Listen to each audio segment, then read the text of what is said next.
যদি কোনো কর্পোরেট জগতে আমরা বলি, কর্পোরেট জগতে যদি কোনো নারী প্রমোশন পান, তিনি তার যোগ্যতায় প্রমোশন পান না, তিনি বসের সাথে শুয়ে শুয়ে প্রমোশন পান। আপনারা নারীর ন্যূনতম যে মর্যাদা কোনোখানে নিশ্চিত করতে পারেননি। আপনারা টিআরপি রাখে বসে থাকেন, এরকম চটকদার গণধর্ষণ হবে, তারপরে আমরা কিছু ফুটেজ খাবো, এটি আসলে আমাদের সংস্কৃতি। না হলে 9 বছর আগে তনুর জন্য দাঁড়িয়েছি, আমার বিশ্ববিদ্যালয়ের একজন ছোট বোনের জন্য দাঁড়িয়েছি, এখনো দাঁড়াচ্ছি। আল্লাহ যদি আমাকে একজন কন্যা সন্তানের জননী করেন, আমি জানি না আমার বাচ্চার জন্য আমাকে রাস্তায় নামতে হবে কিনা। এমন জায়গাতে কথা বলছি,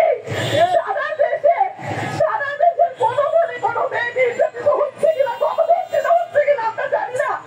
শুধু যে নারীর উপর নির্যাতন হচ্ছে এরকম নয়, যারা ক্ষমতার মানে অধীনস্থ জায়গায় আছে সবার উপর নির্যাতন হচ্ছে। আপনারা রাস্তাঘাটে সিসিটিভি ফুটেজে দেখেন কিভাবে বাইকে করে চিন্তাই করা হচ্ছে, কিভাবে মানুষকে খেলনার মতো করে খুন করা হচ্ছে, কিভাবে হাত পা বাঁধা লাশ পাওয়া যাচ্ছে। যারা মব ক্রিয়েট করে স্বরাষ্ট্র উপদেষ্টা চেঞ্জ করলো, তারা 6 মাসে কেন স্বরাষ্ট্র মন্ত্রণালয়কে দায়িত্বশীল করতে পারলো না? আপনারা জুলাইয়ের মধ্যে শহীদের কথা বলেন, আপনারা এই 5 আগস্ট পরবর্তী বাংলাদেশে কতজন নিহত হয়েছেন, কতজন বিচার বহির্ভূতভাবে হত্যাকাণ্ডের শিকার হয়েছেন, কতজন নারী ধর্ষিত হয়েছেন, আপনারা সেই হিসাব কেউ দিতে পারবেন না। এত ন্যাক্কারজনক একটা ঘটনা মিডিয়া আজকে এখন যতগুলো মিডিয়া দাঁড়িয়ে আছে, এতগুলো কোনো মিডিয়া এটা নিয়ে নিউজ পর্যন্ত করে নাই।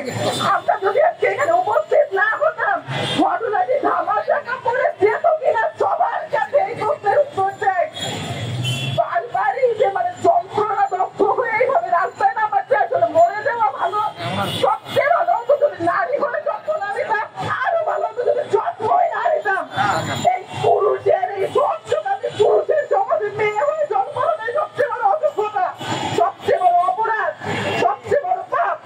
আমি আপনাদের কাছেও বলবো, আমার জন্য দোয়া করবেন। আমি সৃষ্টিকর্তার কাছে একই কথা বলবো যে এই নারীত্বের অভিশাপ থেকে সৃষ্টিকর্তা মুক্ত করে দিন, তাড়াতাড়ি করে দেবো, তার কাছে যদি নিয়ে যায়। ধন্যবাদ সবাইকে।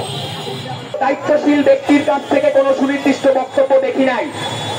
মনে হচ্ছে সবার হাত পাবে যে কোনো কিছুই ঘটেনি, সারা দেশ স্বাভাবিকভাবেই চলছে। আসলে তো এটা আমাদের পুরনো সংস্কৃতি। প্রতিদিন প্রায় 50-60টার মতো করে ধর্ষণ হয় এই দেশে। তারপরেও আমরা এগুলোর খবরের কাগজে ছোট ছোট কলামে আমরা এগুলোর সম্পর্কে দেখি, কিন্তু এগুলো নিয়ে আমরা কথা বলি না। আমরাই আমাদের এই সমাজে দিনে দিনে ধর্ষণ এবং নারী নিপীড়নের ঘটনাগুলোকে স্বাভাবিক নরমালাইজ করে ফেলছি। আজকে এই বিক্ষোভ সমাবেশ থেকে আমরা এর বিরুদ্ধে তাই স্পষ্ট প্রতিবাদ জানাচ্ছি। আমরা দাবি জানাচ্ছি তত্ত্বাবধায়ক সরকার, তারা যদি আসলেই জুলাই অভ্যুত্থানের মাধ্যমে জনগণের ম্যান্ডেটে আসা সরকার হয়, তবে তাদের জনগণের 50% নারীদের এই উপর ঘটা এই ভয়ঙ্কর বর্বরচিত হামলার বিরুদ্ধে স্পষ্ট বক্তব্য দিতে হবে এবং তাদের 0 টলারেন্স নীতিতে যেতে হবে।